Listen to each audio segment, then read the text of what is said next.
သူတို့၄ယောက်လုံးရန်ဖြစ်နေတုန်းရုတ်တရက်အပြင်ဘက်ကနေကျေလောင်တဲ့ပောက်ကွဲတံကြီးထွက်ပေါ်လာတာကြောင့်အားလုံးလန့်သွားကြပြီးဘယ်သူမှမထင်ထားတဲ့အဖြစ်အပျက်ကြီးစတင်တော့တာပေါ့ဇလန်းအစမှာတော့အမေအိုကြီးတယောက်ရတနာဆိုင်ထဲမှာမျက်နှာတွေပုံးဘက်သွေးတွေထွက်နေတဲ့ကြားကတားဖြစ်သူကိုဖုံးဆက်ပြီးငိုယိုပြောပြနေခဲ့တာပါဆိုင်ဝန်ထမ်းတွေကသူ့ကိုရတနာဝယ်ဖို့လာတာကိုသူတောင်းစားလို့ဆက်ဆံပြီးတက်ကိုလည်းရိုက်ချိုးလိုက်ကြတယ်လို့ဆိုပါတယ်ဒီအကြောင်းတွေကြားတော့တားဖြစ်သူကဒေါသထွက်ပြီးမေမကြောက်နဲ့ကျွန်တော်အခုလာပြီလို့ပြောကရတနာဆိုင်ကိုချက်ချင်းထွက်လာခဲ့ပါတယ်ဒီကိစ္စကိုအခုပဲရှင်းမယ်ဆိုတဲ့ပုံစံမျိုးနဲ့ပေါ့ဒါပေမဲ့သူရုံးခန်းကနေထွက်လာတာနဲ့အတွင်းရေးမှူးကလမ်းမှာတားပြီးဘီလီယံပေါင်းများစွာတန်တဲ့စာချုပ်ချုပ်ဆိုဖို့မင်းမျိုးကအကြီးစားကိုယ်စားလှယ်ရောက်နေပြီလို့ပြောပါတယ်ဒါပေမဲ့တားဖြစ်သူကစာချုပ်ကိုဖျက်သိမ်းပြီးသူတို့ကိုမောင်းထုတ်လိုက်ဖို့အမိန့်ပေးလိုက်တာကြောင့်အတွင်းရေးမှူးကအံ့အားသင့်သွားခဲ့ရပါတယ်တားဖြစ်သူကသူ့အမေကိုစော်ကားတာကိုမကျေနပ်တဲ့အတွက်ဒီကိစ္စကိုဒီနေ့မဖြေရှင်းနိုင်ရင်မြို့တစ်ခုလုံးကိုမှောက်လန့်ပစ်မယ်လို့ကျိန်းဝါပြီးရတနာဆိုင်ကိုဆက်သွားခဲ့ပါတယ်ရတနာဆိုင်ရှိရောက်တော့သူ့အမေကိုစော်ကားတဲ့သူတွေထဲကတယောက်ဖြစ်တဲ့တထေးကြီးချင်းကသူ့ကိုတိုက်မိတာကိုမကျေနပ်ပဲဟေးအဖိုးကြီးမင်းမျက်စိမမြင်ဘူးလားငါ့ကိုတိုက်ရဲတယ်ပေါ့လို့အော်ဟစ်ဆဲဆိုခဲ့ပါတယ်သူ့အမေကတော့ကျမ်းပြင်ပေါ်မှာထိုင်ပြီးငိုနေခဲ့ရတာပေါ့ဆိုင်ဝန်ထမ်းတွေကလည်းသူ့အမေကိုဝိုင်းပြီးပြဿနာရှာနေကြတာကိုသူတွေးလိုက်ရပါတယ်ဆိုင်ဝန်ထမ်းမလေးရန်ကလည်းတားမိနှစ်ယောက်ကိုယူနေတဲ့ပြဿနာရှာနေတယ်ဆိုပြီးလုံခြုံရေးတွေကိုခေါ်ကအပြင်ထုတ်ခိုင်းတော့တာပေါ့ဒီအချိန်မှာတားဖြစ်သူကဒေါသအကြီးနဲ့ရက်လိုက်ဘသူကငါ့အမေကိုထိဖို့ခွင့်ပြုတာလဲလို့အော်ဟစ်လိုက်ပါတယ်သူအမေစီသွားပြီးဒူးထောက်ထိုင်ချရင်မေတောင်းပန်ပါတယ်ကျွန်တော်နောက်ကျသွားပြီးမေစိတ်မပူနဲ့သူတို့ကိုဒီအတွက်ပေးဆက်စေရမယ်လို့ပြောလိုက်ပါတယ်ပြီးတော့ကျမ်းပြင်ပေါ်မှာကျိုးပဲနေတဲ့ကက်ကိုကောက်ယူပြီးဝန်ထမ်းမလေးရန်ကိုဒီကက်ကိုမင်းရိုက်ချိုးလိုက်တာလားလို့မေးလိုက်ပါတယ်ရန်ကလည်းဟုတ်တယ်ငါပဲရိုက်ချိုးလိုက်တာဘာဖြစ်လဲဘဲကမှန်းမသိတဲ့အတုကပဲကိုငါမရိုက်ချိုးရင်မင်းတို့ဆက်ပြီးလိန်ညာနေကြမှာလားလို့မာနတခွန်ထူစွာပြန်ပြောလိုက်ပါတယ်ဒီအချိန်မှာဆိုင်မန်နေဂျာခြံရောက်လာပြီးဘာတွေစူညံနေတာလဲလို့မေးပါတယ်ရန်ကလည်းမန်နေဂျာကိုအခြေအနေတွေပြောပြပြီးဒီသားမိနှစ်ယောက်ကအတုကက်နဲ့ပစ္စည်းဝယ်ဖို့စူးစမ်းနေတာတထေးကြီးချင်းကိုပါအနှောက်အယှက်ပေးနေတာလို့ပြောလိုက်ပါတယ်မန်နေဂျာခြံကတထေးကြီးချင်းကိုချက်ချင်းတောင်းပန်ပြီးတထေးကြီးချင်းကလည်းဒီကိစ္စကိုကောင်းကောင်းမရှင်းရင်ဒီဆိုင်မှာဘယ်တော့မှရတနာမဝယ်တော့ဘူးလို့ကျိန်းလိုက်ပါတယ်ဒါကိုကြားတော့မန်နေဂျာခြံကဒေါသတကြီးနဲ့သားမိနှစ်ယောက်ကိုမင်းတို့မျက်စိမမြင်တဲ့ကောင်တွေတထေးကြီးချင်းကိုစော်ကားရဲတယ်ပေါ့လုံခြုံရေးသူတို့ကိုအခုချက်ချင်းဆွဲထုတ်လိုက်နောက်တစ်ခါဒီတဲဝင်ခွင့်ပြုရင်မင်းတို့အလုပ်ပြုတ်မယ်လို့အော်ဟစ်လိုက်ပါတယ်ဒီတော့မှတားဖြစ်သူကသူ့ဖုန်းကိုထုတ်ပြီးဖုန်းခေါ်လိုက်ပါတယ်ဂျေယာမင်းမလုပ်နေလဲငါမသိဘူး10မိနစ်ပဲအချိန်ပေးမယ်ရီဘာဝေါ်ရတနာဆိုင်ကိုအခုချက်ချင်းလာခဲ့လို့ပြောလိုက်ပါတယ်ပြီးတော့10မိနစ်အတွင်းမင်းမရောက်ရင်မင်းရဲ့ Cloud City အထွေထွေမန်နေဂျာယာရုကိုနှုတ်ထွက်ဖို့ပြင်ထားလို့ဆက်ပြောလိုက်တာကြောင့်အားလုံးအံ့အားသင့်သွားကြပါတယ်ဒါပေမဲ့မန်နေဂျာချန်တဲ့တထေးကြီးချင်းကတော့တားဖြစ်သူကိုလှောင်ပြောင်ရင်မောပြီးသူက Cloud City အထွေထွေမန်နေဂျာဂျေယာကိုနာမည်တက်ပြီးခေါ်ရဲတယ်ပေါ့10မိနစ်အတွင်းလာခဲ့လို့ပါပြောသေးတယ်သူကဘသူလဲထင်နေတာလဲCloud City ရဲ့အချမ်းသာဆုံးသူလားလို့ဆက်ပြီးစော်ကားနေကြပါတယ်မန်နေဂျာချန်ကလုံခြုံရေးတွေကိုသူ့ကိုရိုက်ခြေထောက်ကိုရိုက်ချိုးလိုက်ပြီးရင်လမ်းပေါ်ပစ်ချပစ်လိုက်လို့အမိန့်ပေးလိုက်ချိန်မှာပဲအပြင်ဘက်ကနေကျေလောင်တဲ့ပောက်ကွဲတံကြီးထွက်ပေါ်လာခဲ့တော့တာပါပဲလက်ဝဲရတနာဆိုင်တဲ့ကိုအပြေးလွှားဝင်လာတဲ့အထွေထွေမန်နေဂျာဟာအားလုံးကိုအံ့ဩသွားစေခဲ့တယ်ဘာဖြစ်လို့လဲဆိုတော့သူဟာဆိုင်ထဲကလူကုန်ထန်လူမိုက်ကိုချက်ချင်းပါရိုက်လိုက်ပြီးတကယ်တည်းအစ်စ်စီမှာဒူးထောက်တောင်းပန်လိုက်လို့ပါပဲတကယ်တော့အဲ့ဒီလူမိုက်နဲ့ဆိုင်ဝင်နှန်းတွေဟာမျက်နှာမှာဒဏ်ရာတွေနဲ့ရက်နေတဲ့အဖွားအိုတယောက်ကိုအနိုင်ကျင့်ခဲ့ကြတာပါဒါပေမဲ့သူတို့မသိတာကအဲ့ဒီအဖွားအိုဟာဒီမျိုးရဲ့ဗန်နာရီလောကတစ်ခုလုံးကိုချုပ်ကင်ထားတဲ့အာဏာရှိဆုံးသူထေးကြီးရဲ့မိခင်ဖြစ်နေတာပဲတထေးကြီးကသူ့မန်နေဂျာကိုဒေါသကကြီးနဲ့မင်းနဲ့မြေထဲမှာငါ့အမေနိုင်ကျင့်ခံရတယ်ပေါ့လို့ပြောလိုက်တဲ့အခါအားလုံးတွေးပြတ်သွားကြတယ်ကျမ်းပြင်ပေါ်ကိုလွှင့်ပစ်လိုက်တဲ့ဘန်ကက်ပြားကိုမြင်လိုက်ရတဲ့အခါမန်နေဂျာဟာဒေါသတကြီးနဲ့ဘသူလောက်တာလဲလို့အော်ဟစ်မေးမြန်းပါတော့တယ်ဆိုင်ဝန်ထမ်းမလေးဟာကြောက်လန့်တကြားဒူးထောက်တောင်းပန်ပေမဲ့မန်နေဂျာကသူမကိုကန်ထုတ်ပစ်လိုက်ပြီးတထေးကြီးစီမှာအခွင့်အရေးပေးဖို့ငိုယိုတောင်းပန်ပါတော့တယ်ဒါပေမဲ့သွေးနှာထင်ရောက်နေတဲ့လူမိုက်ကတော့သူ့မှာနောက်ခံအာဏာရှိတယ်ဆိုပြီးတထေးကြီးကိုလက်ညှိုးငုံနဲ့ဆက်ပြီးချင်းချောင်းနေလုံးပါပဲဒါကိုတထေးကြီးကအေးဆက်ဆက်အပြုံးနဲ့တုံ့ပြန်ပြီးအမိန့်3ခုပေးလိုက်ပါတယ်ပထမဆုံးအနေနဲ့အဲ့ဒီလူမိုက်ရဲ့ဘဏ်အကောင့်အားလုံးကိုပိတ်သိမ်းပြီးနေမဝင်ခင်မှာလုံးဝဘဝပြတ်အောင်လုပ်ဖို့ဒုတိယအနေနဲ့သူတို့ကိုဒီမျိုးကနေမောင်းထုတ်ဖို့နဲ့တတိယအနေနဲ့သူ့အမေကိုစိတ်ဆင်းရဲအောင်လုပ်တဲ့ဒီဆိုင်ကြီးကိုအုတ်တစ်ချက်တဲတပွင့်မကြံဖြိုချပစ်ဖို့ပါပဲစက္ကန့်ပိုင်းအတွင်းမှာပဲမြေတူးဆက်ကြီးရောက်လာပြီးဆိုင်ကြီးကိုစတင်ဖျက်ဆီးပါတော့တယ်တထေးကြီးဟာသူ့အမေကိုကားပေါ်တင်ပေးပြီးစိုးရိမ်နေတဲ့အမေဖြစ်သူကိုဒီမျိုးမှာသားကိုဘယ်သူမှရံမမှုနိုင်ဘူးလို့နှစ်သိမ့်ပေးလိုက်ပါတယ်ပြီးတော့သူ့အမေကိုလုံခြုံတဲ့ဗီလာစီပို့ဆောင်ဖို့နဲ့အဆောင်ရှောက်တွေကိုနှစ်ဆတိုးပြီး24နာရီပတ်လုံးစောင့်ကြပ်ဖို့ကားဆရာကိုအမိန့်ပေးလိုက်ပါတော့တယ်ကုမ္ပဏီတစ်ခုလုံးပျက်စီးတော့မဲ့အန်ရီဆိုးကြီးဆိုက်ရောက်နေချိန်မှာပဲတထေးဖြစ်သူဟာရုံးခန်းထဲကိုအေးအေးဆေးဆေးပြန်ဝင်လာပါတယ်ဒါပေမဲ့အတွင်းရေးမှူးမလေးကတော့ပြတလဲနဲ့တထေးပြဿနာကြီးတက်နေပြီလို့စိုးရိမ်တကြီးပြောရှာပါတယ်တထေးကြီးကဘီလီယံချီတန်တဲ့စာချုပ်ကြီးကိုဖျက်သိမ်းလိုက်တဲ့အတွက်ရန်သူတွေကဒေါသချောင်းချောင်းထွက်ပြီးကလဲ့စားချေဖို့ပြင်ဆင်နေကြတာပါအတွင်းရေးမှူးမလေးကသူတို့ကမျိုးလဲကအင်အားကြီးမိသားစု3စုနဲ့ပူးပေါင်းပြီးကျမတို့ရဲ့လုပ်ငန်းတွေအားလုံးကိုပိတ်ဆို့ဖို့လုပ်နေကြတယ်လို့ထိတ်လန့်တကြားသတင်းပို့ပါတယ်ဒါပေမဲ့ဒီလိုအကြက်တဲကြမှာတော့တထေးကြီးကတော့လုံးဝမတုံ့လို့ပဲငါ့ကိုပိတ်ဆို့ချင်တာလားအောက်တန်းကြတဲ့ကောင်တွေကများဆိုပြီးလှောင်ပြုံးကစိန်ခေါ်လိုက်ပါတယ် ဒါပေမဲ့အခြေအနေတွေကသူထင်ထားတာထက်ပိုပြီးဆိုးဝါးလာခဲ့ပါတယ်ရုတ်တရက်ဖုန်းဝင်လာပြီးဟိုဘက်ကဝန်ထမ်းကတထေးမကောင်းတော့ဘူးကျွန်တော်တို့ရဲ့နိုင်ငံခြားဘဏ်အကောင့်3ခုလုံးအတိုက်ခိုက်ခံရပြီးငွေကြေးတွေအားလုံးအေးခဲသွားပြီလို့အော်ဟစ်အကြောင်းကြားလာပါတယ်ဒါအပြင်သူတို့ရဲ့ကုန်စည်ပို့ဆောင်ရေးလမ်းကြောင်းတွေအားလုံးလည်းဖျက်တောက်ခံလိုက်ရပါပြီအတွင်းရေးမှူးမလေးကသူတို့ကကျမတို့ရဲ့အသက်သွေးကြောတွေကိုဖျက်ပြီးအမြင့်ပြည့်ချေမှုလုပ်နေတာလို့ငိုတံမာနဲ့ပြောတဲ့အခါမှာတော့တထေးကြီးကအပြင်ကုန်ရက်တွေအကုန်ဖျက်ပစ်ပထမအဆင့်ကာကွယ်ရေးစနစ်ကိုဖွင့်လိုက်ဆိုပြီးပြက်ပြက်တသားအမိန့်ပေးလိုက်ပါတယ်ဝန်ထမ်းတွေကနောက်ထပ်48နာရီအတွင်းငွေမသွင်းနိုင်ရင်ကျွန်တော်တို့ပျက်စီးသွားလိမ့်မယ်လို့သတိပေးပေမဲ့တထေးကြီးကတော့ stock share ဇယားကွက်ကိုကြည့်ရင်သူတို့ကြိုက်တဲ့လောက်တိုက်ခိုက်ပါစေဒီလူမိုက်တွေငါချထားတဲ့ငါးစာကိုဘယ်လောက်အထိမျိုးနိုင်မလဲဆိုတာစောင့်ကြည့်ကြတာပေါ့လို့အေးဆက်ဆက်ပြောလိုက်ပါတော့တယ်ဒီလောက်အထိတစ္ဆာဖောက်ခံရလိမ့်မယ်လို့သူလုံးဝမထင်ထားခဲ့ဘူးကုမ္ပဏီတစ်ခုလုံးပျက်စီးတော့မဲ့အခြေအနေမှာဒုဥက္ကဋ္ဌကသူထေးဒီတိုင်းဆက်သွားလို့မရတော့ဘူးရန်သူတွေကငါတို့ကိုအမြင့်ပြတ်အောင်လုပ်နေပြီးအခုပဲလက်မခံရင်ဒီနေ့ညနေကုမ္ပဏီဒေဝါလီခံရတော့မယ်လို့အော်ဟစ်တတိပေးနေပေမဲ့တထေးကတော့အေးဆေးပဲသူကသူတို့တိုက်ချင်တဲ့လောက်တိုက်ပါစေကဲတင်မို့ဘာရန်မုံငွေမှမသုံးနဲ့လို့ပြောလိုက်တဲ့အခါလူတိုင်းစွန့်သွားခဲ့ရတယ်မေကိုထိရင်ငရဲပြည်အထိလိုက်တက်မဲ့ဒီတထေးကြီးရဲ့ကလဲစားချေမှုကိုကြည့်လိုက်စမ်းပါကုမ္ပဏီဒေဝါလီခံဖို့နဲ့ဒူးထောက်တောင်းပန်ဖို့ရန်သူတွေကဖိတ်စာပို့ပြီးချင်းချောက်လာတဲ့အခါမှာတော့ဇလန်းကစပါပြီဒါပေမဲ့ဒါဟာသူတို့အတွက်အဆိုးဆုံးအမှားတစ်ခုဖြစ်လာလိမ့်မယ်လို့ရန်သူတွေမသိခဲ့ကြပါဘူးအဲ့ဒီအချိန်မှာပဲအိမ်တော်ကိုလူမိုက်အင်အားယာနဲ့ချီပြီးဝိုင်းထားကအမေဖြစ်သူကိုပြန်ပေးဆွဲဖို့ကြိုးစားနေတယ်ဆိုတဲ့ဖုန်းဝင်လာပါတယ်တထေးကြီးကလည်းဒေါသတကြီးနဲ့အိမ်တော်ကိုအသေးခံကာကွယ်ဖို့အမိန့်ပေးပြီးချက်ချင်းပဲကားမောင်းထွက်လာခဲ့ပါတော့တယ်မိုးတက်မုန်တိုင်းတွေကြားထဲကနေတထေးကြီးရောက်ရှိလာချိန်မှာတော့လူမိုက်ကောင်းဆောင်ကအိမ်တကားကိုရိုက်ချိုးဖို့ကြိုးစားနေတော့မှာပဲတထေးကြီးကနောက်ကနေရုတ်တရက်ပေါ်လာပြီးဘသူခိုင်းတာလဲလို့အေးအေးဆေးဆေးမိလိုက်ပါတယ်လူမိုက်ကောင်းဆောင်ကလှောင်ပြောင်ပြီးအမေဖြစ်သူကိုဖမ်းဖို့လာတာလို့ပြောလိုက်တဲ့ခါမှာတော့တထေးကြီးရဲ့ဒေါသကပေါက်ကွဲသွားပါပြီစက္ကန့်ပိုင်းတွင်းမှာပဲလူမိုက်ကောင်းဆောင်ရဲ့လက်ပင်ကိုညှစ်ပြီးမြေပြင်ပေါ်ဆွဲလဲပစ်လိုက်ကကြံတဲ့လူတွေကိုလည်းအသက်ရှင်ခြင်းရင်အခုချက်ချင်းထွက်သွားဖို့မောင်းထုတ်လိုက်ပါတယ်အိမ်ထဲမှာကြောက်လန့်နေတဲ့အမေဖြစ်သူကိုစိတ်အေးသွားအောင်နှစ်သိမ့်ပေးပြီးအိပ်ရာထဲတိတ်လိုက်ပါတယ်ဒါပေမဲ့ဒီပြဿနာကိုဒီအတိုင်းထားလိုက်ဖို့တထေးကြီးမှအစီအစဉ်မရှိပါဘူးတထေးကြီးကအတွင်းရေးမှူးစီဖုန်းဆက်ပြီးရန်သူတွေရဲ့ပွဲလုံးမဲ့နေရာကိုမေးလိုက်ကကမ္ဘာစတော့ရှယ်ယာဈေးကွက်ကိုထိန်းချုပ်နိုင်မဲ့လက်တော့တစ်လုံးပြင်ဆင်ထားဖို့အမိန့်ပေးလိုက်ပါတယ်ဒီညမှာတော့ရန်သူတွေအားလုံးကောင်းကင်ဘုံကနေငရဲပြည်ကိုဘလို့ပြုတ်ကျသွားမလဲဆိုတာတထေးကြီးကလက်တွေ့ပြသတော့မှာပဲဖြစ်ပါတယ်စက္ကန့်30အတွင်းမှာတင်ငွေဘီလီယံပေါင်းများစွာဆုံးရှုံးပြီးတမိသားစုလုံးဘဝပြတ်သွားလိမ့်မယ်လို့ဘသူကထင်ထားမှာလဲဒါပေမဲ့ဒီလိုမဖြစ်ခင်မှာသူတို့ဟာအင်အားကြီးတထေးကြီးတွေလိုဟန်ဆောင်ပြီးတစ်ဖက်လူကိုအနိုင်ကျင့်ဖို့ကြိုးစားခဲ့ကြပါသေးတယ်အစကတော့တစ္ဆာဖောက်ဝန်ထမ်းတစ်ယောက်ဟာသူ့ရဲ့တထေးဟောင်းကိုရန်သူဖြစ်တဲ့တထေးသားကွင်တန်နဲ့ပူးပေါင်းပြီးတစ္ဆာဖောက်ခဲ့တာပါသူတို့ဟာတထေးဟောင်းကိုအဆက်ခွဲဖို့နဲ့ပိုင်ဆိုင်မှုအလုံးကိုအလကားလွှဲပြောင်းပေးဖို့စာချုပ်တစ်ခုမှာလက်မှတ်ထိုးခိုင်းပြီးဒူးထောက်ခိုင်းခဲ့ကြတယ်ဒါပေမဲ့သူတို့မသိခဲ့တာကသူတို့ရင်ဆိုင်နေရတဲ့သူဟာတာမန်လူတစ်ယောက်မဟုတ်ဘူးဆိုတာပါပဲအခြေအနေတွေတင်းမာနေချိန်မှာပဲတထေးဟောင်းရဲ့အတွင်းရေးမှူးမလေးဟာကမ္ဘာအဆင့်မြင့်ဆုံးကွန်ရက်နဲ့ချိတ်ဆက်ထားတဲ့လက်တော်တစ်လုံးကိုယူဆောင်လာခဲ့ပါတယ်ရန်သူတွေကတော့ဒါကိုကြည့်ပြီးလှောင်ပြောင်နေကြတော့မဲ့ဖြစ်ပေမဲ့တထေးဟောင်းကတော့အေးအေးဆေးဆေးပဲကွန်ပျူတာကိုဖွင့်ပြီးသူတို့ရဲ့အဓိကပိုင်ဆိုင်မှုဖြစ်တဲ့ပင်လယ်ရက်ချာရန်ပုံငွေတွေကိုစတင်တိုက်ခိုက်ဖို့ပြင်ဆင်လိုက်ပါတော့တယ်တထေးဟောင်းကခလုတ်တစ်ခုကိုနှိပ်လိုက်ရုံနဲ့တင်ကွင်တန်ရဲ့ဖခင်စီကနေဖုန်းခေါ်ဆိုမှုတစ်ခုချက်ချင်းရောက်လာခဲ့ပါတယ်ဖုန်းထဲကနေသူ့အဖေကသူတို့ရဲ့ပိုင်ဆိုင်မှု UN ဘီလီယံ300ကျော်ဟာစက္ကန့်30အတွင်းမှာတင်ပြကျသွားပြီးလုံးဝဒေဝါလီခံလိုက်ရပြီလို့အော်ဟစ်ပြောဆိုလိုက်တဲ့အခါကွင်တန်တယောက်ဆွန့်သွားခဲ့ရပါတော့တယ်တချိန်ကမောက်မာခဲ့တဲ့တစ္ဆာဖောက်ဝန်ထမ်းဟာအခြေအနေကိုသိသွားတဲ့အခါချက်ချင်းပဲဒူးထောက်ပြီးခွင့်လွှတ်ဖို့ငိုယိုတောင်းပန်ပါတော့တယ်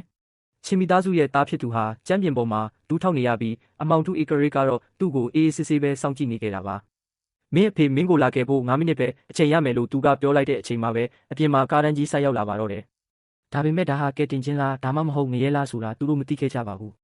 တကားပွင့်လာပြီးချင်းမီသားစုရဲ့ခေါင်းဆောင်ချင်းကြန့်ဟောင်းဝင်လာတဲ့အချိန်မှာတော့သားဖြစ်သူကဝမ်းသာအားရနဲ့အော်ဟစ်ပါတော့တယ်အဖေသူကကျွန်တော်တို့ရဲ့ဘဏ်အကောင့်တွေကို happy ပတ်စံတွေအကုန်ဖျက်ဆီးပစ်တာသူ့ကိုအပိုင်းပိုင်းပြီးမြစ်ထဲပြစ်ချလိုက်ပါလို့သားဖြစ်သူကမှန်တက်ပြီးတိုင်တော့ခဲ့တာပါဒါပေမဲ့သူမသိခဲ့တာကသူ့ရှိကလူဟာကမ္ဘာစီးပွားရေးတစ်ခုလုံးကိုလက်ခုပ်ထဲကရေလိုကစားနိုင်တဲ့အမောင်ထုအေကရီဖြစ်နေတာကိုပါပဲသားဖြစ်သူရဲ့စကားလဲစုံရောချင်းကြန့်ဟောင်းကဒေါသတကြီးနဲ့သူ့သားကိုပါရိုက်ချလိုက်ပါတော့တယ်ပါဇက်ကသွေးတွေထွက်လာတဲ့အထိပြင်းပြင်းထန်ထန်အရိုက်ခံလိုက်ရတဲ့သားဖြစ်သူဟာကြောင်အန်းသွားပြီးအဖေကျွန်တော်ကိုဘာလို့ရိုက်တာလဲလို့ငိုယိုပြီးမေးခဲ့ပါတယ်ဒါပေမဲ့သူ့အဖေကတော့တားဖြစ်သူကိုထပ်မံဆုံးမဖို့ပဲပြင်နေခဲ့တာပါချင်းကြန့်ဟောင်ဟာချက်ချင်းပဲအမောင်ထုအေကရစ်ရှိမှဒူးထောက်ပြီးတောင်းပန်ပါတော့တယ်ကျွန်တော်သားကလူမိုက်မို့လို့အေကရစ်ကိုပြစ်မှားမိတာပါကျွန်တော်ကိုတေတံပေးပါဒါပေမဲ့ချင်းမီသားစုကိုတော့အသက်ချမ်းသာပေးပါလို့တုံလုံးစွာတောင်းပန်ခဲ့ပါတယ်သူတို့ရဲ့ပိုင်ဆိုင်မှုတစ်ဝက်ကိုလည်းအလကားပေးပါမယ်လို့ကမ်းလှမ်းခဲ့ပေမဲ့အေကရစ်ကတော့အပြုံးမပြတ်ခဲ့ပါဘူးအေကရစ်ကချင်းမီသားစုကိုကြည့်ပြီးလှောင်ပြုံးလိုက်ပါတယ်မင်းတို့ရဲ့စာချုပ်တွေကငါတနာလို့ပေးထားတဲ့အတရွက်တွေပဲငါအမေကိုယွင်ချန်မြို့မှာချင်း6ရုံတင်မကဘူးငါဘီလာကိုပါလာပိတ်ဆို့ရဲတယ်ပေါ့လို့ဒေါသတကြီးပြောလိုက်ပါတယ်ဒီစကားကြောင့်ချင်းမီသားစုခေါင်းဆောင်ဟာကြောက်လန့်တုန်လှုပ်ပြီးဘာမှမပြောရဲတော့ပါဘူးမင်းရဲ့အမိုက်လူသားကိုခေါ်ပြီးယွင်ချန်မြို့ကနေအခုချက်ချင်းထွက်သွားတော့ 3 ရက်အတွင်းချင်းမိသားစုတစ်ခုလုံးဒေဝါလီခံရမယ်လို့ဧကရစ်ကပြက်ပြက်တသားအမိန့်ပေးလိုက်ပါတယ်ဒီလိုနဲ့ဧကရစ်ဟာသူ့ရဲ့လက်ထောက်မျိုးသမီးနဲ့အတူအခန်းထဲကနေထွက်ခွာသွားပါတော့တယ်ကြံခဲ့တဲ့ချင်းကြန့်ဟောင်ကတော့ဧကရစ်ကိုပြစ်မှားခဲ့တဲ့တခြားသူထေးတွေကိုကြည့်ပြီးသူတို့ကိုအဆိုးရွားဆုံးနီးလန်းနဲ့အပြစ်ပေးမယ်မနှက်ဖြန်နေထွက်တာကိုတော့မြင်ကွင်းရစေရဘူးလို့ဒေါသတကြီးကျင်းဝါပါတော့တယ်ဒီလိုနဲ့ဧကရစ်ကိုစိန်ခေါ်မိတဲ့သူတွေအားလုံးဟာသူတို့ရဲ့မိုက်မဲမှုအတွက်ဘဝပြတ်တဲ့အထိပေးဆက်လိုက်ရပါတော့တယ်ဒီကဘာပေါ်မှာသူ့အမေကိုထီရဲတဲ့သူမှန်သမျှမျိုးပြုတ်သွားစေရမယ်လို့သူကြုံဝါလိုက်ပါတယ်ရန်သူတွေကိုအကုန်နှိမ်နှင်းပြီးပြီလို့ထင်ရပေမဲ့သူ့အမေကတော့တခုခုကိုအကြီးကျယ်ကြောက်လန့်ပြီးတခြားမျိုးကိုပြောင်းဖို့ပူစာနေခဲ့တာပါအမေဖြစ်သူတခုခုဖုံးကွယ်ထားတာကိုရိပ်မိသွားတဲ့သားဖြစ်သူကချက်ချင်းပဲနောက်ွယ်ကအမှန်တရားကိုစုံစမ်းဖို့အမိန့်ပေးလိုက်ပါတယ်ဒါပေမဲ့သူစုံစမ်းသိရှိလိုက်ရတဲ့လှုပ်ဝက်ချက်ကတော့တကယ်ကိုတုံ့လို့เสียရပါပဲသူ့အမေရတနာဆိုင်မှာပြဿနာရှာခံရတာဟာတိုက်ဆိုင်မှုမဟုတ်ပဲဒေါ်လာတန်း50ပေးပြီးတက်တက်မဲ့ရန်စခိုင်းခဲ့တာဖြစ်ပါတယ်သူတို့ရဲ့ရည်ရွယ်ချက်ကအမေဖြစ်သူစီကအမဲရောင်ကပ်ပြားကိုချိုးဖျက်ပြီးသူမရှိနေတဲ့နေရာကိုစုံစမ်းဖို့ပဲဖြစ်ပါတယ်ဒီကိစ္စရဲ့နောက်ွယ်မှာကဘာတဝမ်းလုံးကိုလွှမ်းမိုးထားတဲ့အင်အားကြီးရဲ့မိသားစုရှိနေတာကိုသူသိသွားခဲ့ပါတယ်သူတို့ဘလောက်ပဲအင်အားကြီးပါစေသူ့အမေကိုလာထိတဲ့အတွက်သူကတော့အကုန်လုံးကိုအမြင့်ပြတ်ချေမှုန်းပစ်ဖို့ဆုံးဖြတ်လိုက်ပါပြီသူ့အမေကိုပြန်ပေးဆွဲသွားတဲ့သူတွေကတဆစီဖြစ်သွားစေရမယ်လို့ဒီအင်ပါယာကြီးရဲ့အရှင်သခင်ကတုံးဝါလိုက်တဲ့အချိန်မှာတလောကလုံးတုံးလောက်သွားခဲ့ရတယ်အမောင်ဧကရစ်ရဲ့အမေဖြစ်သူဟာတားဖြစ်သူကိုရန်သူတွေရဲ့အန္တရာယ်ကနေကာကွယ်ဖို့အတွက်ကိုယ်တိုင်ထွက်ပြေးပြီးပုံးကွယ်ဖို့ကြိုးစားခဲ့ပေမဲ့နောက်ဆုံးမှာတော့ရန်သူတွေရဲ့ဖမ်းဆီးခြင်းကိုခံလိုက်ရပါတယ်သူ့ရဲ့တစ္ဆာရှိတပေဝင်ပလွေနဲ့တန်းရအပြင်းထန်နဲ့ပြေးဝင်လာပြီးအရှင်ကျွန်တော်တို့ခန်းစစ်စနစ်10စက္ကန့်လောက်ဟက်ခံလိုက်ရပြီးအမေကြီးကိုသူတို့ခေါ်သွားကြပြီးလို့သတင်းလာပို့တဲ့အချိန်မှာအမောင်ဧကရစ်ရဲ့ဒေါသကအထွတ်ထိပ်ကိုရောက်သွားခဲ့တယ်ရန်သူရဲ့ခြံကဖုံးဆက်ပြီးမင်းရဲ့အမောင်အင်ပါယာရဲ့ပိုင်ဆိုင်မှုအလုံးကိုငါလက်ထဲအပ်မလားဒါမှမဟုတ်မင်းအမေရဲ့လက်ချောင်းတွေကိုတစ်ချောင်းချင်းဖြတ်ပြီးမင်းစီပို့ပေးရမလားလို့ခက်ပြုံးပြုံးနဲ့ချင်းချောက်လာခဲ့ပါတယ်ဒါပေမဲ့ရဲချံမတိခဲ့တာကသူကစားနေတာဟာတာမန်လူတယောက်မဟုတ်ပဲတကဘာလုံးကအမောင်အင်အားစုတွေကိုထိန်းချုပ်ထားတဲ့ဧကရစ်တစ်ပါးဖြစ်နေတာပါပဲအမောင်ဧကရစ်ဟာရန်သူနယ်မြေတဲကိုတယောက်တည်းရဲရဲဝံ့ဝံ့လေရင်နဲ့ဆင်းသက်လာခဲ့ပြီးသူ့အမေရဲ့လက်ပင်ကိုဓာတ်နဲ့တိထားတဲ့ရဲချံကိုအေးအေးဆေးဆေးပဲရင်ဆိုင်လိုက်ပါတယ်ရဲချံကမင်းမေအသက်ရှင်စေခြင်းရင်ငါရှိမှဒူးထောက်ပြီးဥချဆန်းလို့အော်ဟစ်ကဓာတ်နဲ့ပို့ပြီးဖိညစ်ပြခဲ့ပေမဲ့အမောင်ဧကရစ်ကတော့လုံးဝတုံ့လုံခြင်းမရှိခဲ့ပါဘူးရဲချံကသူ့ရဲ့ခံစစ်စနစ်ကအကောင်းဆုံးမှုရင်ကောင်းတောင်တီမသွားနိုင်ဘူးလို့လောင်ပြောင်နေတော့မှပဲနောက်ွယ်ကလက်နက်တိုက်ကြီးပြင်းထန်စွာပောက်ကွဲသွားခဲ့ပါတယ်ရဲချံရဲ့တပည့်ဖြစ်သူတွေးလိမ့်လိမ့်နဲ့ပြေးဝင်လာပြီးတခင်လေးကျွန်တော်တို့လက်နက်တိုက်ပောက်ကွဲသွားပြီးတော့ကျွန်တော်တို့ဝိုင်းရန်ခံထားရပြီးလို့အော်ဟစ်လိုက်တဲ့အချိန်မှာတော့ရဲချံရဲ့မျက်လုံးတွေပြူးကျသွားပြီးကစားပွဲကလုံးဝပြောင်းပြန်ဖြစ်သွားခဲ့ရပါတော့တယ်ကိုမိခင်ကိုဓာတ်ဆခံလုပ်ပြီးတတ်မယ်လို့ချင်းချောက်နေတဲ့ဝမ်းကွဲအကူဖြစ်သူကိုဒီအင်အားကြီးတဲ့ဧကရစ်ကမျက်တောင်တစ်ခတ်တွင်းမှာလည်းအပိုင်းပိုင်းပြစ်ဖို့ဆုံးဖြတ်လိုက်ပါတယ်ဒါပေမဲ့ဒီလိုအခြေအနေမျိုးအထိရောက်လာအောင်နောက်ွယ်မှာဘာတွေဖြစ်ပျက်ခဲ့တာလဲတကယ်တော့သူဟာတန်းနဲ့ချီတဲ့စစ်တီတော်တွေနဲ့အစွမ်းထက်တဲ့စစ်တေနာပြီး12ယောက်ကိုအမိန့်ပေးနိုင်တဲ့အမောင်ထုရဲ့ဧကရစ်တစ်ပါးဖြစ်နေခဲ့တာပါသူ့အမေကိုပြန်ပေးဆွဲသွားတဲ့တော်ရမီသားစုရဲ့အခြေစိုက်စခန်းအားလုံးကိုချေမှုန်းဖို့သူကိုယ်တိုင်ကိုပိုင်ချက်လေရင်နဲ့ရောက်ရှိလာခဲ့ပါတယ်သူ့ရဲ့စစ်တပ်တွေကမြို့တော်တစ်ခုလုံးကိုပိတ်ဆို့ထားပြီးရန်သူတွေရဲ့အခြေစိုက်စခန်းတွေကိုလည်းအကုန်ဖျက်ဆီးပစ်လိုက်ပါပြီဒါကိုတီးသွားတဲ့ဝမ်းကွဲအကူဖြစ်သူအီတန်ကကြောက်လန့်တကြားနဲ့သူ့လူတွေကိုဧကရစ်ကိုတတ်ဖို့အမိန့်ပေးပြီးငွေမြောက်များပေးမယ်လို့အော်ဟစ်ပါတော့တယ်အခြေအနေမဟန်တော့မှန်သိတဲ့အခါအီတန်ကအမေအိုကြီးရဲ့လေပင်ကိုဓာတ်နဲ့ထောက်ပြီးတလန်းထပ်တိုးရင်ဒီဖွားကြီးနဲ့အတူငါပါတေပွဲဝင်လိုက်မယ်လို့အော်ဟစ်ချင်းချောက်ပါတော့တယ်ဒါပေမဲ့ဧကရစ်ကတော့အေးအေးဆေးဆေးပဲငါနဲ့အတူတေဖို့မင်းမအရေးချင်းမရှိဘူးလို့ပြောပြီးမြေပြင်ကိုနင်းချေကလျှက်စီးလို့မြန်နှုံးနဲ့ရုတ်တရက်ပျောက်ကွယ်သွားပါတယ်မျက်တောင်တစ်ခတ်တွင်းမှာတင်ဧကရစ်ကအီတန်ရဲ့နောက်ကိုရောက်သွားပြီးဓာတ်ကင်ထားတဲ့လက်ကောက်ဝတ်ကိုဖမ်းညစ်လိုက်ကမင်းရဲ့လက်တွေကတိတ်နေလုံးနဲ့လို့ကပ်ပြောလိုက်ပါတယ်ပြီးတော့လက်ကိုဓာတ်နဲ့လီးပြီးဓာတ်ကိုလွှင့်ပစ်လိုက်တဲ့အပြင်အီတန်ကိုလေထဲမြောက်သွားအောင်ကန်ထုတ်လိုက်ပါတော့တယ်အမေကိုကြိုးတွေဖြေပေးရင်တားနောက်ကျသွားတဲ့အတွက်တောင်းပန်ပါတယ်အမေလို့ဧကရစ်ကဝမ်းနဲ့ပန်းနဲ့ပြောရှာပါတယ်ဒါပေမဲ့အမေဖြစ်သူကတော့မင်းမလာတင်ဘူးတော်မီသားစုကတိတ်ရက်ဆက်တာမင်းအသက်အန္တရာယ်ရှိနိုင်တယ်လို့ငိုယိုပြီးတတိပေးပါတယ်အဲ့ဒီချိန်မှာပဲတော်မီသားစုရဲ့အဖိုးကြီးကကြံရမရဖြစ်ပြီးပြေးထွက်လာကဒါတွေအားလုံးကအထင်လွဲတာပါငါကမင်းရဲ့အဖိုးရင်းပါလို့ဟန်ဆောင်ကောင်းကောင်းနဲ့လာရောက်ဖြောင်းဖြပါတော့တယ်သူကဧကရစ်ကိုမိသားစုစီပြန်လာဖို့နဲ့တော်မီသားစုကိုလက်ခံဖို့ပြောဆိုပါတယ်ဒါပေမဲ့အမေဖြစ်သူကဒေါသအကြီးနဲ့ဟန်ဆောင်မနေနဲ့အဖိုးကြီးလွန်ခဲ့တဲ့25နှစ်ကငါကခမင်းခမတ်ပေးစားတာကိုညှင်းဆန်ခဲ့လို့နေငါတို့ကိုနှင်းတော်ထဲမှာလူသက်သမားတွေလွတ်ပြီးလိုက်တက်ခဲ့တာမဟုတ်လားလို့အမှန်တရားကိုဖွင့်ချလိုက်ပါတယ်ဖုံးကွယ်ထားတဲ့လှုပ်ဝက်ချက်ပေါက်ကြားသွားတဲ့အခါအဖိုးကြီးကလည်းမျက်နှာဖုံးကွာကျသွားပြီးမိသားစုကနင့်ကိုကျွေးမွေးဆောင်ရှောက်ခဲ့တာနင်ကမိသားစုအတွက်စတေးရမယ်အီတန်ကကူးမရတဲ့ယောဂဖြစ်နေလို့နင်မဲကယ်နိုင်တာဒါကြောင့်နင့်ကိုပြန်ခေါ်ရတာဘာမှလို့လဲလို့အရှက်မရှိအော်ဟစ်ပါတော့တယ်ဒီစကားကိုကြားလိုက်ရတဲ့ဧကရစ်ဟာဒေါသအထွတ်အထိပ်ရောက်သွားပြီးမင်းတို့ရဲ့အခြေခံအုတ်မြစ်ကအီတန်ဆိုရင်တော့မင်းတို့ရဲ့200ချီတမိုင်းကြောင်းနဲ့အုတ်မြစ်ကိုငါကိုယ်တိုင်တစစီချေမှုန်းပြမယ်လို့ကြုံဝါလိုက်ပါတယ်ချက်ချင်းပဲဧကရစ်ကသူ့ရဲ့စစ်တေနာပတိကိုပရိုတိုကော0ကိုစတင်လိုက်တော့9မိနစ်အတွင်းတော်မီသားစုရဲ့ကဘာတဝမ်းကရန်ပုံငွေတွေရှယ်ယာတွေနဲ့ငွေကြေးလမ်းကြောင်းအားလုံးကိုအကုန်ဖျက်ဆီးပစ်ပါလို့အမိန့်ပေးလိုက်ပါတော့တယ် တော်နမီသားစုရဲ့အဖိုးကြီးကတော့မင်းဘလောက်ပဲအစွမ်းထက်တဲ့ Acreage ဖြစ်ပါစေ9မိနစ်အတွင်းငါတို့မိသားစုကိုမဖျက်ဆီးနိုင်ပါဘူးလို့မယုံကြည်နိုင်စွာနဲ့အော်ဟစ်ရင်းစက္ကန့်ပိုင်းအတွင်းမှာပဲဘီလီယံချီချမ်းသာတဲ့အင်ပါယာကြီးတစ်ခုလုံးပြာကျသွားလိမ့်မယ်လို့ဘသူကထင်ထားမှာလဲတောင်ပိုင်းရဲ့ထိပ်သီးအုပ်စုတွေကတပြိုင်နက်တည်းတိုက်ခိုက်လိုက်လို့နိုင်ငံခြားငွေကြေးစီးဆင်းမှုပြတ်တောက်သွားပြီး stock share တွေအကုန်လုံးထိုးကျသွားခဲ့ပါပြီစုစုပေါင်းငွေကြေးဘီလီယံ300ကျော်ဆုံးရှုံးသွားတဲ့သတင်းဆိုးကြီးကြောင့်မျိုးရိုးကြီးရဲ့အကြီးအကဲဟာချေမခိုင်တော့ပဲလဲကျသွားခဲ့ရပါတယ်ဒါပေမဲ့ဒါဟာကန်ဆိုးမှုတွေရဲ့အစပဲရှိပါသေးတယ်ဒီကပ်ဘေးရဲ့နောက်ွယ်မှာရှိနေတဲ့လူငယ်လေးကတော့ဒါဟာအစပဲရှိသေးပြီးသူ့အမေကိုလှုပ်ကြံမှုစူးစမ်းခဲ့တဲ့သွေးကြွေးကိုပြန်ဆက်ရတော့မယ်လို့ကြေညာလိုက်ပါတယ်သူဟာသူ့အမေရဲ့အသက်နဲ့လဲပြီးအသက်ဆက်ဖို့စူးစမ်းနေတဲ့အဲ့ဒီမိသားစုရဲ့အားကိုးရတာဖြစ်သူကိုဆွဲထုတ်လာဖို့အမိန့်ပေးလိုက်ပါတယ်အဲ့ဒီအချိန်မှာပဲအမှန်တရားကိုမသိသေးတဲ့အဲ့ဒီကောင်လေးဟာရောက်လာပြီးအော်ဟစ်ကျိန်းမောင်းပါတော့တယ်ငါ့ကိုလွတ်ဆန်းငါကဒီမိသားစုရဲ့စက္ကန့်သူပဲငါ့ကိုထိရဲရင်ငါအဖိုးကမင်းတို့ကိုအကုန်တက်လိုက်မယ်လို့အော်ဟစ်နေတဲ့ကောင်လေးကိုစစ်သားတွေကအတင်းဆွဲခေါ်လာခဲ့ပါတယ်ဒါပေမဲ့သူ့အဖိုးကိုယ်တိုင်ကမြေပြင်ပေါ်မှာဒူးထောက်ပြီးငါတို့တွေမထိရဲတဲ့လူကိုတွားထိမိပြီးလို့ငိုယိုနေတာကိုမြင်လိုက်ရတဲ့အခါမှာတော့ကောင်လေးတစ်ယောက်ဆုံးသွားခဲ့ရပါတယ်မင်းကငါအမေရဲ့အသက်နဲ့လဲပြီးအသက်ရှင်ကျင်နေတဲ့ကောင်လားလို့မေးလိုက်တဲ့အခါကောင်လေးကဆက်ပြီးရိုင်းဆိုင်မှုစူးစမ်းပေမဲ့စစ်သားတစ်ယောက်ရဲ့ပြင်းထန်တဲ့ရိုက်ချက်ကြောင့်တွေးအံပြီးလဲကျသွားခဲ့ရပါတယ်အဲ့ဒီနောက်မှာတော့သူတို့ရှိမှရှိနေတဲ့သူဟာတကဘာလုံးကကြောက်ရွံ့ရတဲ့ Empire ရဲ့ Acreage Man သူတို့တီးသွားခဲ့ပါပြီအသက်ရှင်ကျင်လွန်းလို့ဒူးထောက်တောင်းပန်နေတဲ့ကောင်လေးကို Acreage ကဆေးပေးမယ်လို့ပြောပြီးမျှော်လင့်ချက်ပေးလိုက်ပါတယ်ဒါပေမဲ့အဲ့ဒီမျှော်လင့်ချက်ဟာငရဲထက်ပိုဆိုးတဲ့ဆုံးဖြတ်ချက်တစ်ခုဖြစ်လာခဲ့ပါတယ်ဒီနေ့ကစပြီးကဘာပေါ်ကဘဲဆေးရုံမဆိုမင်းကိုကုသပေးရင်ငါတို့ရဲ့ရန်သူပဲလို့ Acreage ကကြေညာလိုက်ပြီးသူ့ရဲ့အသက်တွေတဖြည်းဖြည်းလျော့နေသွားတာကိုကြောက်ရွံ့စွာနဲ့ကြည့်နေဖို့အမိန့်ပေးလိုက်ပါတယ်နောက်ဆုံးမှာတော့သူတို့ရဲ့ရဲတိုက်ကြီးတစ်ခုလုံးကိုမြေလံဖျက်ဆီးပစ်လိုက်ပြီး Acreage ဟာသူ့အမေကိုပွေးပိုက်ကရဟတ်ရင်ပေါ်ကိုထွက်ခွာသွားပါတော့တယ်တကဘာလုံးကိုစိုးမိုးထားတဲ့အမှောင် Empire ရဲ့ Acreage ဟာရုတ်တရက်တစ္ဆာဖောက်ခံရပြီးသူ့ရဲ့ရန်သူတွေကသူ့ကိုတတ်ဖို့အဆောက်အုံကိုဝိုင်းထားလိုက်ကြပါတယ်ဒါပေမဲ့သူတို့မသိခဲ့တာကသူတို့ရင်ဆိုင်နေရတာဟာတာမန်လူတယောက်မဟုတ်ပဲကမ္ဘာအန်နေအရှိဆုံးနှက်ဆိုးတစ်ကောင်ဖြစ်နေတာပါပဲအရာအလုံးဟာမြို့တော်ရဲ့ထိပ်သီးမိသားစုဖြစ်တဲ့တောင်မိသားစုရဲ့လှုပ်ရှားမှုတွေနဲ့စတင်ခဲ့တာပါ